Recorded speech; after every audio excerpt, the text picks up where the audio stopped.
That's all right. I'm trying. That's my target audience for the FNM stream is time travelers from 1994.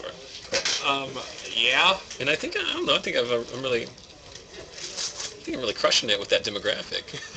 But Scotty's deck is he's not playing Scavenging Ooze? He's only playing like 3 forests. Oh, so he's basically like mono red. He's got 2 giant growths, a verdant havens, and hello.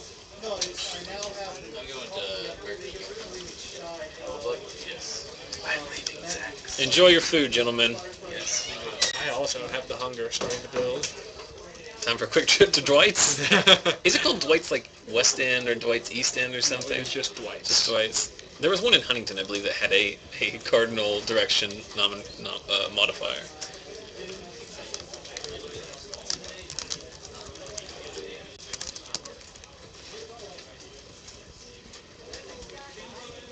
Which one is that? I don't remember that goblin-looking thing.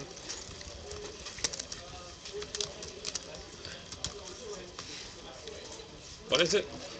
Oh, that is something Raider, Academy Raider. Oh, it's a 1/1, yeah. It's going to die to a Celestial Flare anyway, so it doesn't matter.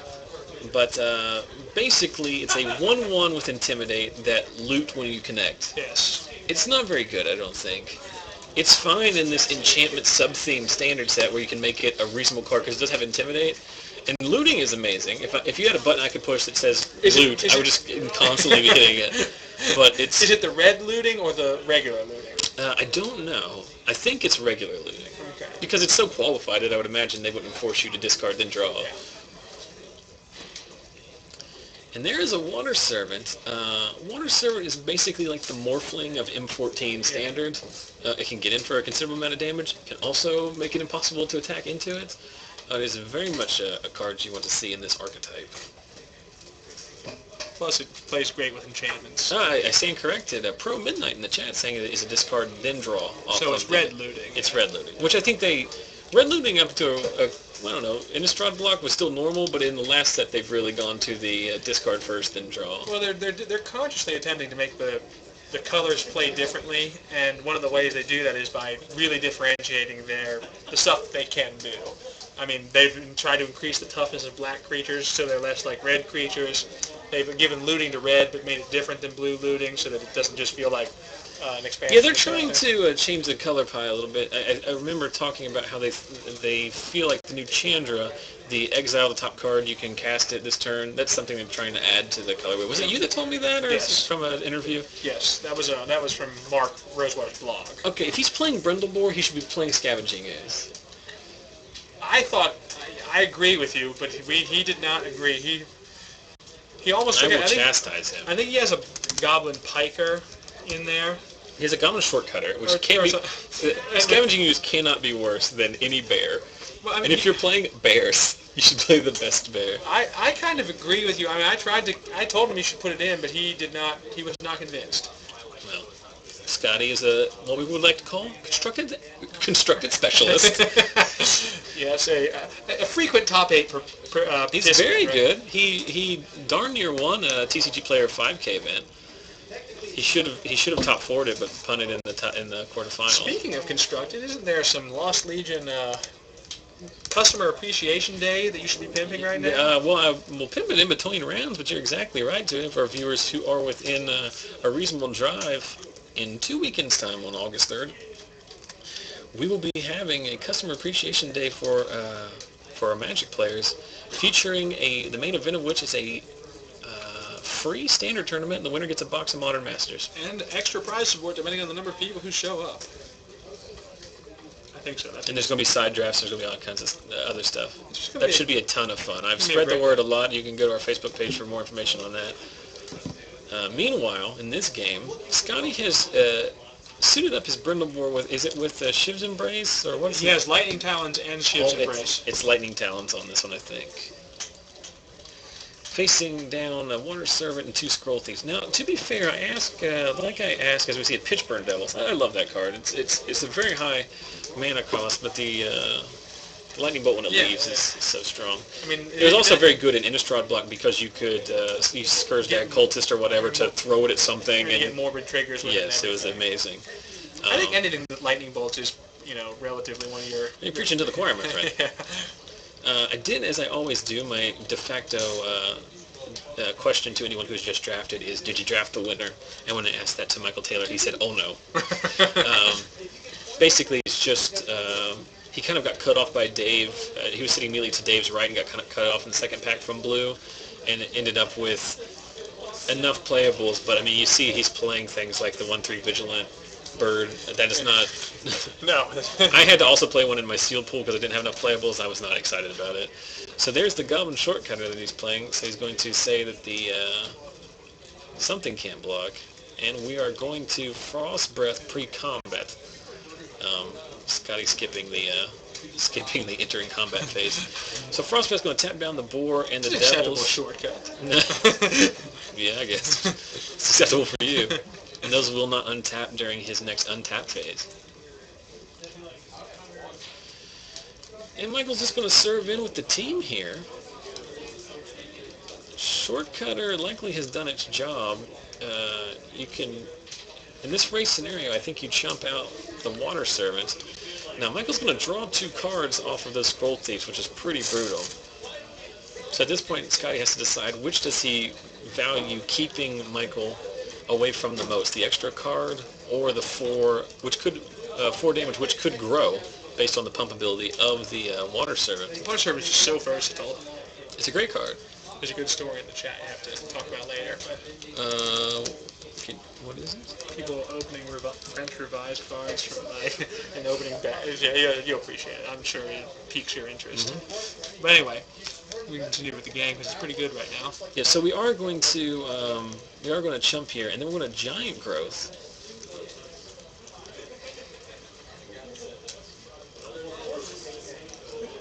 It is Water Servant, right? Yes. Are you trying to get an MTG bot on? I guess my MTG bot's not working. Or... MTG bot is resisting. The set know. of Skynet is forming. I don't know what's wrong with it, but so the Water Servant is a 4/4, right? So he's making it a 5. He's making a 5/4 shortcutter, and then Michael is going to pump to save it. I don't really understand that Giant Growth, and I think Scotty is regretting it after the fact. That was a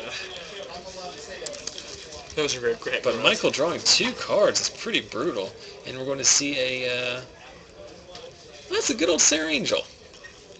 Talking about, this is classic Yeah, battle. exactly. You've got Sarah Angel on one side. Just wait till Shivan Dragon drops down, and then we got a true battle of the battle of the. MTG bot is not in the chat.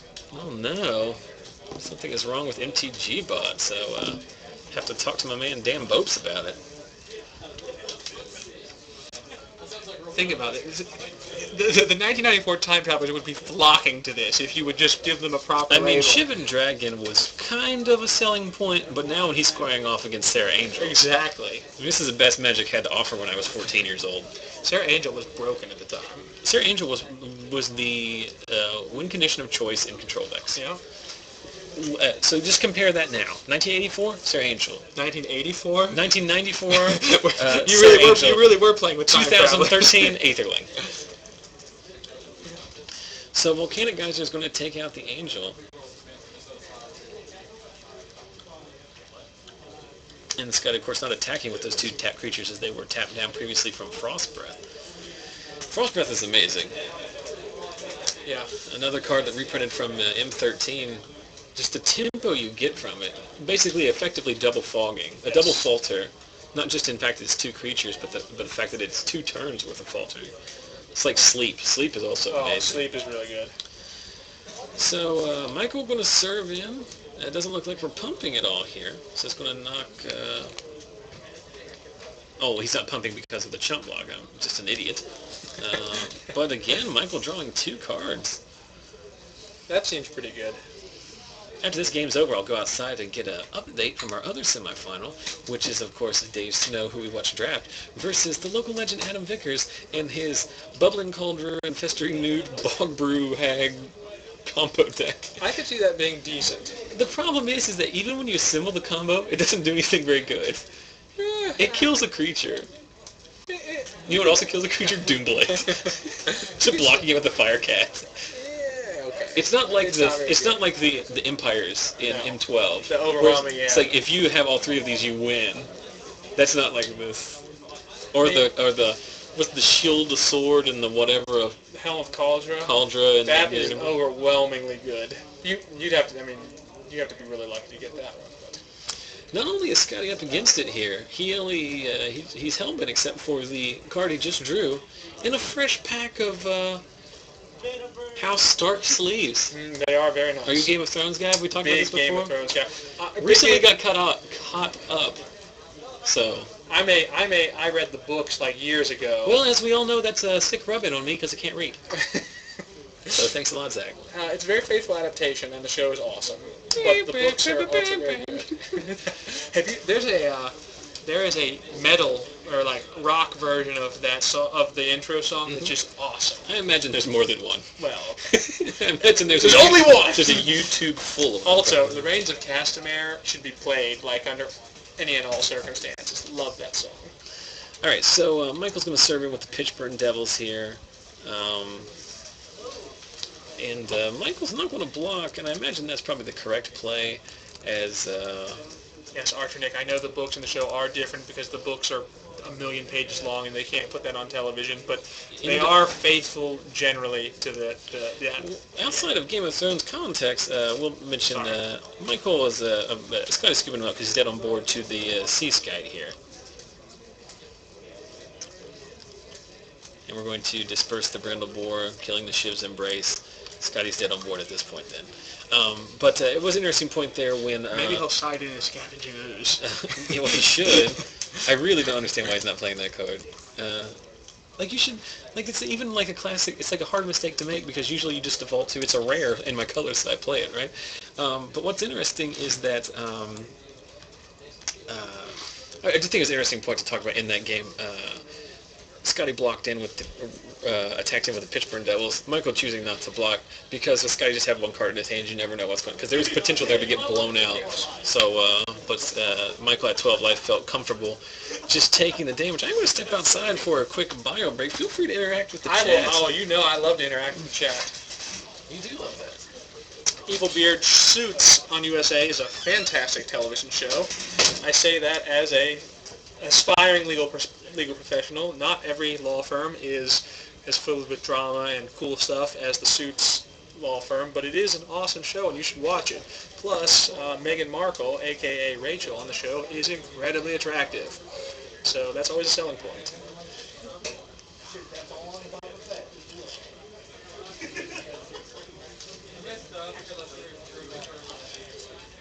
If you want to, Donna is also very attractive. But if you want to get sold on Suits, it's not on HBO. You don't get the toplessness of D&D Game of Thrones. But watch the season finale of last season, season 2 of Suits, and you'll be sold on Rachel.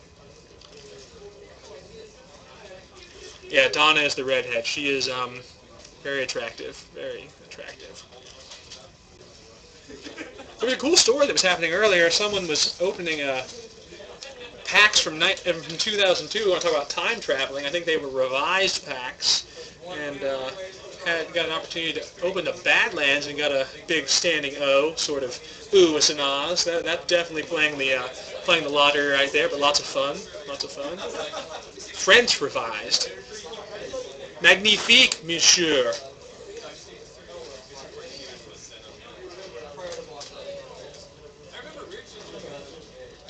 Well, obviously Harvey Mike is the critical dynamic for that show, and I think that for the USA knows it's a ratings winner. They love it. I don't think that they can leave them apart forever. So I think that arc will play itself out over the season, and you will get to see them back as a tag team sometime in the future.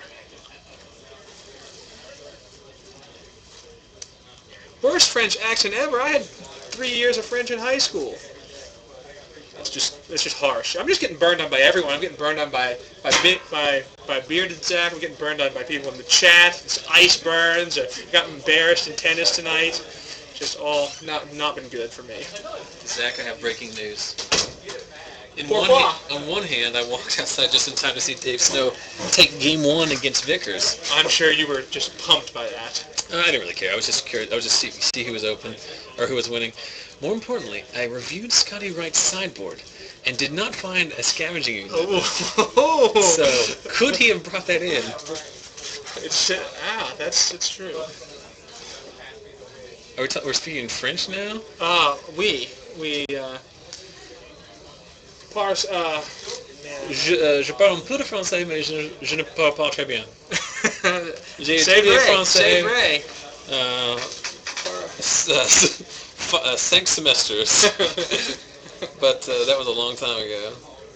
My mother has a French major, and I used to be able to speak with her in French, but I have not tried it in a long time. When I was in high school, at Cabell Midland High School in Ona, West Virginia, you could take the following... Wait, where, West Virginia? Ona. Ona. That's where I'm from. I did not know that. I've been learning all sorts of stuff from you. I know. I'm a literal wealth of knowledge, especially about stuff that I've lived. I'm an expert in my own history. You are a Zachologist. It's one of my... I have a minor in that. But you could take French, Spanish, or Latin. And I was not having any interest in going into Latin.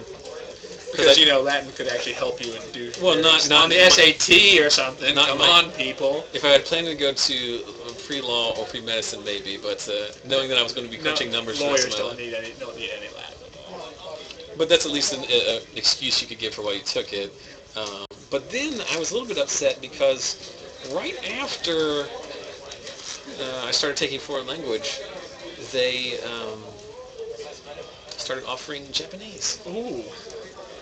Because they would just get, we are located... arigato. My high school was about 30 minutes away from Marshall University, and so they would just get a... Distance. Oh, you just didn't have distance learning. You just had to go... Yeah, they would have a student come up, a foreign student come up and teach. I'm really sad. They made fun of my French accent. I used to be good at that. I'm obviously considerably out of practice. I don't believe this. What is the thing that he played there?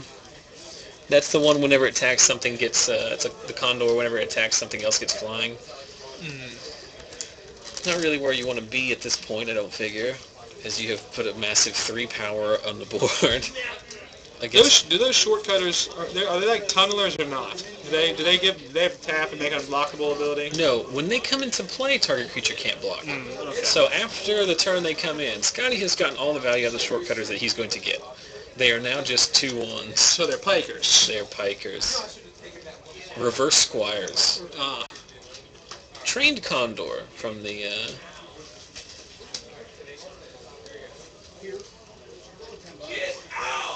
So we're equipping, was it Shiv's Embrace on the shortcutter, and we're going to go ahead and pump it twice, as it does give it fire breathing. So we're going to take 4 total. Oh, maybe I missed the math right. 5, it looks like. Looks like he had a third untapped mountain.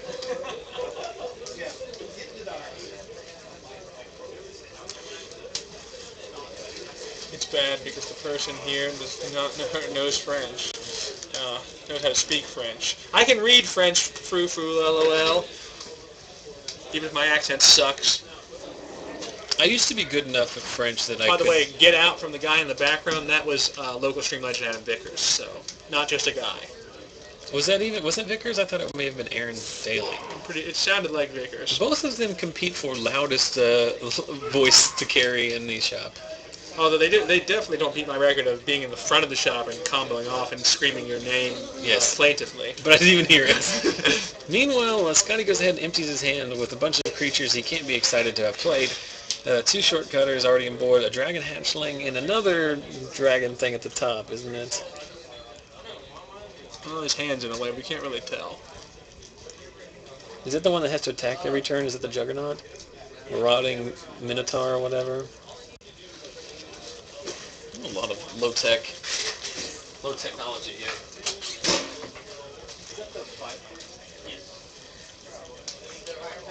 Yes. We have confirmed. 5/3 must attack. Is exactly a Juggernaut. Except that it's not an artifact. and it's red. Again, cards from 1994 showing it. Yeah, and it can be blocked by walls. Here's a very funny thing. Did you know that at the onset of Type 1.5, which was his legacy, did you know Juggernaut was banned or restricted?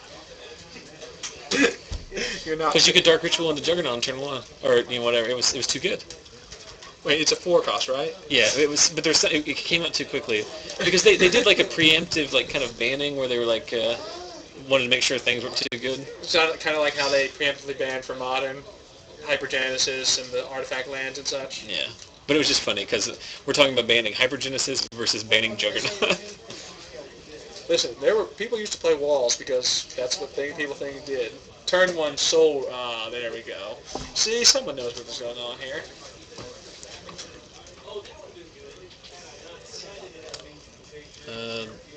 Type 1.5 quickly turned it into turn 1 Dark Ritual into Phyrexian Negator. Was it not Hypnotic Spectre? That was standard. Oh. At this point, Urza's block had already been printed, and Phyrexian Negator is much better. That was Airedale. Here's another question. Scotty has got those dragon eggs in his sideboard. Uh-huh. Do you not think that they're better than the shortcutter? The shortcutter's fine in his tempo. If his deck is playing aggressively like it is here, the shortcutters are good. This is not Gruul. We should stop. We shouldn't even have Gruul up there. This is mono red, big R, little G. Either you're focused way too. You're misleading people on the YouTubes and the interwebs. Not surprisingly, given your career choice, you are titles lawyering me.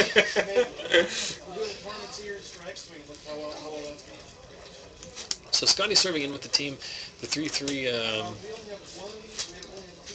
flyer, trying to take out the marauding minotaur or whatever that juggernaut thing is, and then Michael trying to decide how he wants to line up his blocks. 2 creatures on Scotty's side of the board fire breathe, and he has the potential to pump any unblocked one 6 times. So he can double jump and take 2 and lose his board, or he can lose a chunk of life and try to kill something. I think if you trade away your board here, you're dead. You're going to lose this game. So what I would do is I would trade with the Juggernaut. I would put the 1/3 on one of the shortcutters, and then I don't know what I would do. I'd probably block the Dragon Hatchling as well.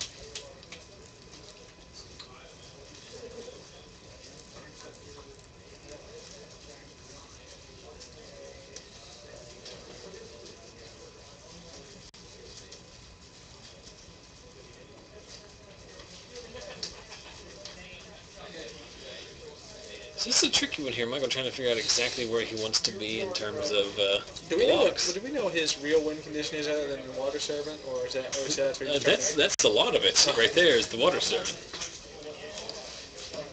One X-Wing, 1 blast, a hitting a TIE Fighter.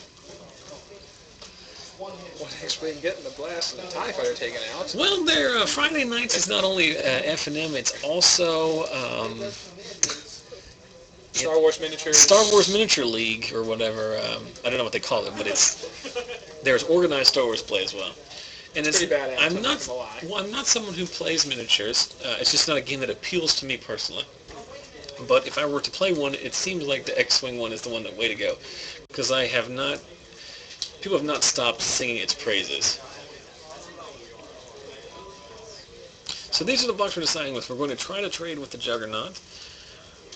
We're going to try to trade with the Dragon Hatchling.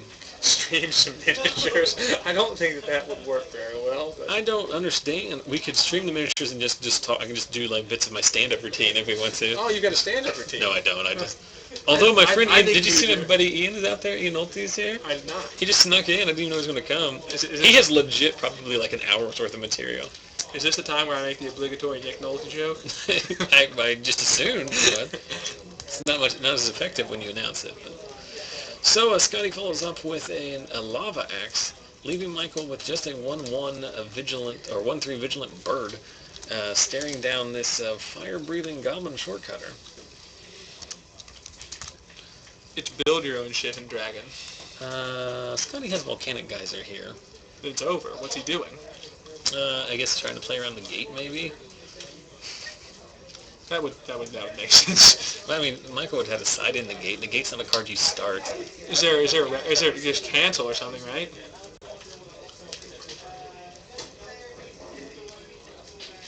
Yeah, Scott Driver mentioning the fact that he likes Scotty's all mountains all the time plan. Yes. Celestial Flare takes out the attacker. And then is Scotty going to try to end of turn Geyser here? Would you not do that upkeep? He apparently didn't because... Maybe he doesn't have it in his hand. Maybe I'm misreading a card in his hand as Geyser.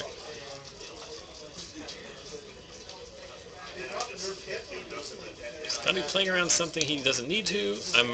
It must not be that card. He's got multiple dome burn spells. So he also has a giant growth that he's unhappily. And he's getting pecked to death one at a time. Michael's got him on 12-turn clock over here. I want to go out there and look in Scotty's hand and see if it is a Geyser, but it's clearly not, right? Ratchet Bomb. We saw that in one of Dave's packs, and then he subsequently passed it for him. What's the number you want to put this on right here? Against Scotty's deck? Dose? I leave it at 2 until he presents something bigger than that, I think. The chat is claiming Geyser. Scotty is a good Magic player, so I don't think it's Geyser, unless he believes that Michael's got a counterspell of some All right, sort. I'll I'll hold the forts.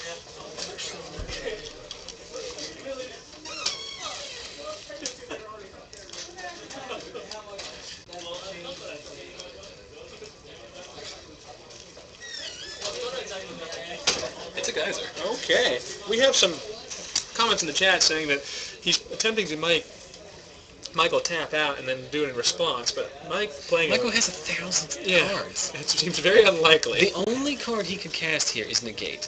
I guarantee you Michael Taylor did not start with Negate in his deck. No reason Unless to. he had 22 playables in his entire pool, and if he's playing this Vigilance guy, I don't think that's okay. And I agree with whoever said it right here, Tabletop Gamer, that waiting just gives him more chances to draw that Negate or whatever it is. The turn that he had his guy killed with the Celestial Flare, I thought he might pass and then do it on Michael's upkeep, which is like technically correct.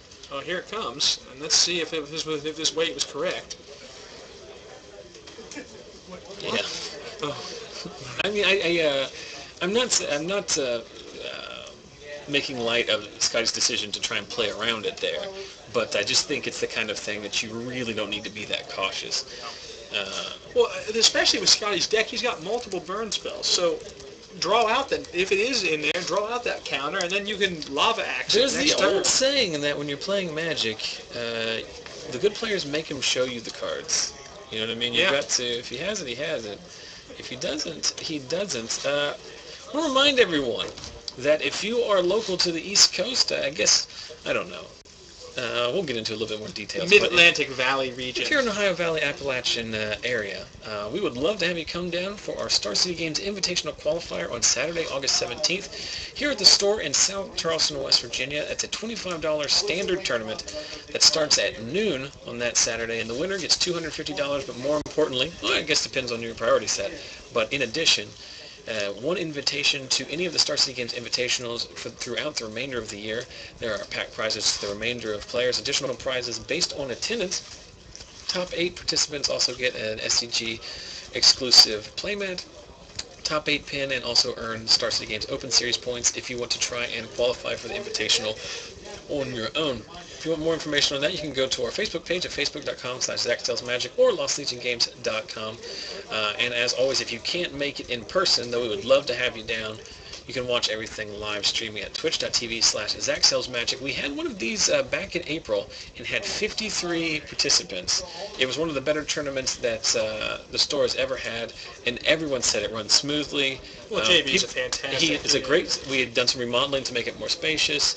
Everyone was super thrilled with it. A lot of people came from out of state. I thought it was great. I unfortunately could not make it because of a last minute conflict that came up. But if you guys watch the stream, on a regular basis, and you're looking to help support it, this would be a great opportunity.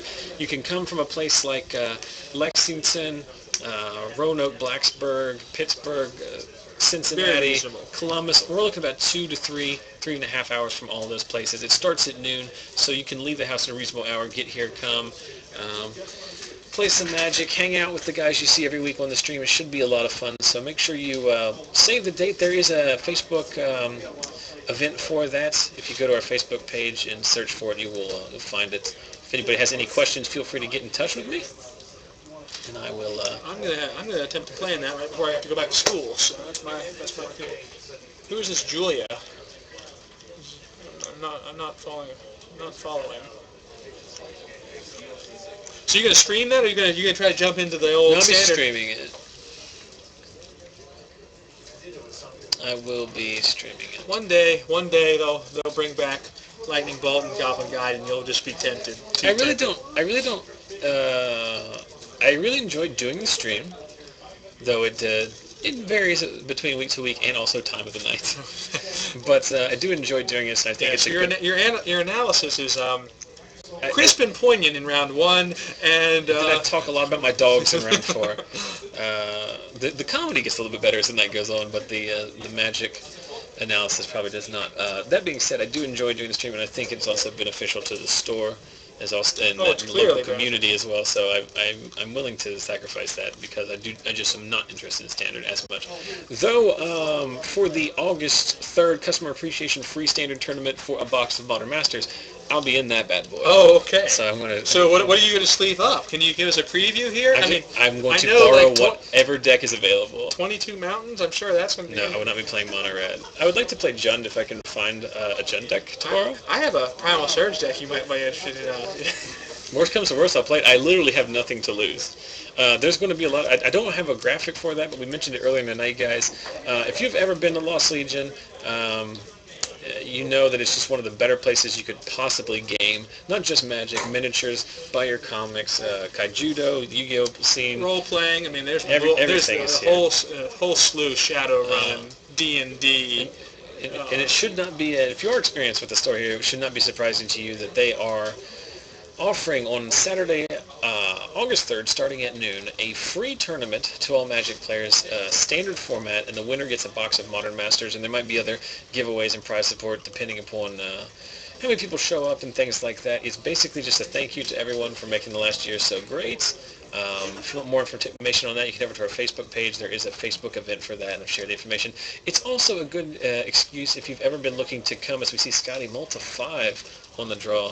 If you've ever been looking for a good excuse to come to Lost Legion, that would be a pretty good one too. So if you're watching from Columbus or Virginia or Southern Kentucky, something like that, and you're looking for, I already offered one person. One of the long-time stream viewers said he might make the trip from Cincinnati, and I said dinner's on me if he does it.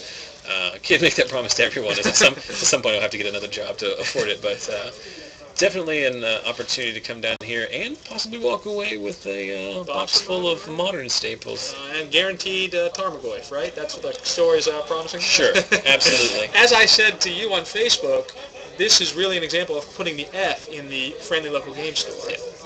I say it all the time. I am brand loyal to this store to a fault. Sometimes it is. I feel like it's slightly irrational, but also awesome. That being said, it's the best place I've ever played games. The game store equivalent of I'd rather push a Ford than drive a Chevy. Something like that. And just to answer a quick question in the chat, Scotty does find 5 cards he can live with.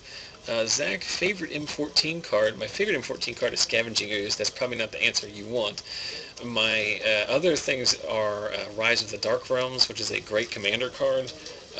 And then I'm also very interested by Young Pyromancer. This would be a Scott Driver just had a quote that if I was the owner and proprietor of this shop, I would put on all my advertisements.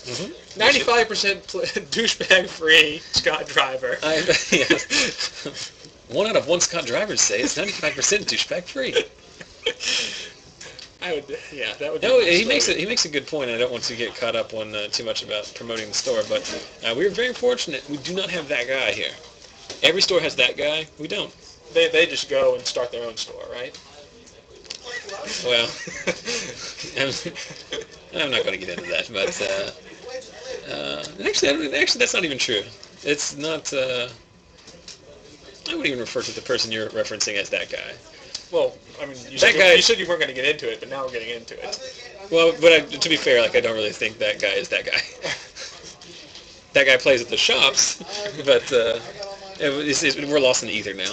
Let's get back to the game here. A Dragon Hatchling and 3 untapped mountains trades for a flashed-in Nephalia Sea Kite, and then Shock! I don't know what that thing was that died. Was that Capation Knight, maybe the Pump Knight? I literally couldn't make out what it was. And there is a Hive Stirring, so Michael, going to go ahead and make 2 2 1/1s. Yeah. And outside Two of... predators, actually, is what they really are. Yeah. And outside of the Sliver Tribal theme, there's really no point to not play that card, as long as your deck can support it. 2 for 1 is fine.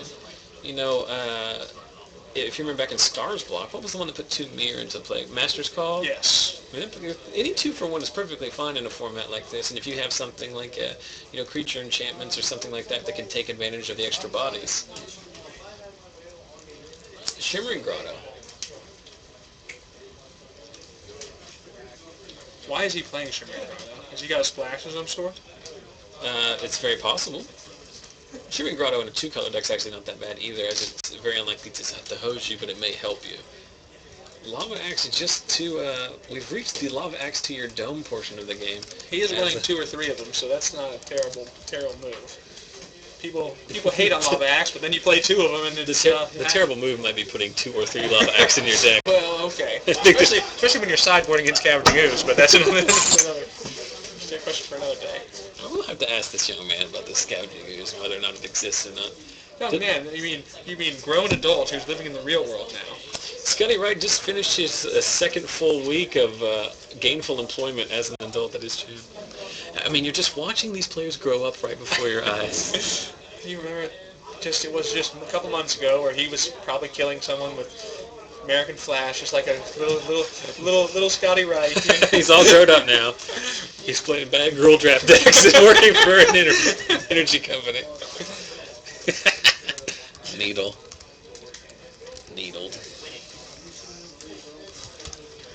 So are 2 Hive Stirring Slivers going to get there? Is that what's happening? Well, he's landed a Water Servant. Oh, well, that's going to get there. And that speeds up the clock considerably. Did he axe again? Yeah. Told you, he's played more than one. All of the damage that Scotty has done in this game has been via the Lava Axes.